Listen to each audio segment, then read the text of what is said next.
हम पढ़ रहे हैं संज्ञा या नाम। तो इसकी परिभाषा है किसी व्यक्ति, वस्तु, स्थान, प्राणी, अवस्था, गुण, भाव आदि के नाम का बोध कराने वाले शब्दों को हम संज्ञा कहते हैं। ठीक। A noun is the name of any person, place, animal, thing or ideas। ठीक। अब हम बात करते हैं संज्ञा कितने प्रकार की होती है, टाइप्स ऑफ नाउन। तो हमारा पहला है व्यक्तिवाचक संज्ञा जिसे हम कहते हैं प्रॉपर नाउन। दूसरा है हमारा जातिवाचक संज्ञा जिसे हम कहते हैं कॉमन नाउन। तीसरा है हमारा भाववाचक जिसे हम कहते हैं एब्स्ट्रैक्ट नाउन। चौथा है हमारा समूहवाचक जिसे हम कहते हैं कलेक्टिव नाउन।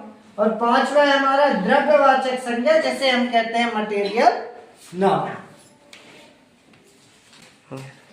पहला है व्यक्तिवाचक संज्ञा जिसे हम प्रॉपर नाउन भी कहते हैं। किसी विशेष व्यक्ति, वस्तु, स्थान का नाम बताने वाले शब्दों को हम व्यक्तिवाचक संज्ञा कहते हैं।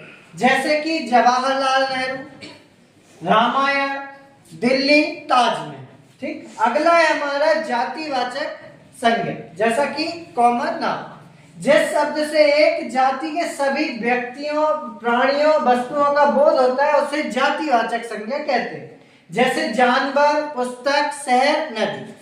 इन दोनों में कंफ्यूजन होता है। तो व्यक्तिवाचक मतलब किसी एक विशेष व्यक्ति की बात हो रही है और जातिवाचक जब पूरे एक जाति की बात हो रही है। जैसे मैं आप लोगों से बात करूं, जैसे हम बोलते हैं जानवर, तो ये आएगा जातिवाचक। और उस जानवर का यदि हम नाम बोलते हैं कुत्ता, बिल्ली, घोड़ा, शेर, वो काय में आएगा आपका व्यक्तिवाचक संज्ञा।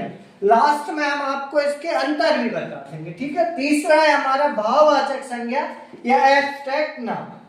भावनाओं, गुणों, विचारों आदि के नामों के रूप में प्रयुक्त होने वाले शब्दों को भाववाचक संज्ञा कहते हैं। जैसे प्रेम के भाव, शांति के भाव, क्रोध के भाव, बचपना का भाव, लड़कपन का भाव। ठीक है। समूहवाचक संज्ञा या फिर कलेक्टिव नाम वह संज्ञा जो व्यक्तियों, वस्तुओं के समूह का बोध कराती है, वे समूहवाचक संज्ञा कहलाती है। इसको अपन ऐसे समझ सकते हैं, जब भी अपन किसी भी चीज की बात करें तो वो इकट्ठे में रहे या समूह में रहे तो उसे हम समूहवाचक संज्ञा कहते हैं। जैसे हम बात करें क्लास, तो क्लास में कोई एक बच्चा तो रहेगा नहीं या एक टीचर नहीं रहेगा। क्लास की बात करेंगे तो 10, 12, 14 उसमें रहेंगे। ठीक। अब सेना, सेना की बात करें तो सेना में बहुत सारे जवान होते हैं। इस प्रकार से समूहवाचक संज्ञा। लास्ट है हमारा द्रव्यवाचक संज्ञा या मटेरियल नाम। जिस संज्ञा से किसी पदार्थ की अवस्था, आप लोगों को पता है पदार्थ की 3 अवस्था होती है, ठोस, द्रव, गैस, के होने का प्रतीत होता है, वह संज्ञा द्रव्यवाचक संज्ञा कहलाती है। जैसे पानी द्रव अवस्था में रहता है, लिक्विड फॉर्म में। दूध लिक्विड अवस्था में रहता है। सोना सॉलिड रहता है या ठोस रहता है। चांदी भी ठोस रहता है। ठीक। अब हमने लास्ट में आप देखते हैं हमने लिखा हुआ है अंतर। किस किस में अंतर? जातिवाचक संज्ञा और व्यक्तिवाचक संज्ञा। जाति हमने बताया कि जैसे नदी, बहुत सारी नदियां होती है तो ये उसकी जाति है। व्यक्तिवाचक में नदी का नाम आ जाएगा, गंगा, यमुना, सरस्वती, गोदावरी, इस टाइप। अगला पुस्तक, बहुत सारी पुस्तक होती है। जैसे पुस्तक में भी यदि कोई विशेष पुस्तक का नाम लेना है, रामायण या हिंदी की पुस्तक, गीता, इंग्लिश की पुस्तक, इस टाइप। और शहर, बहुत सारे शहर होते हैं, ये जाति में आएंगे।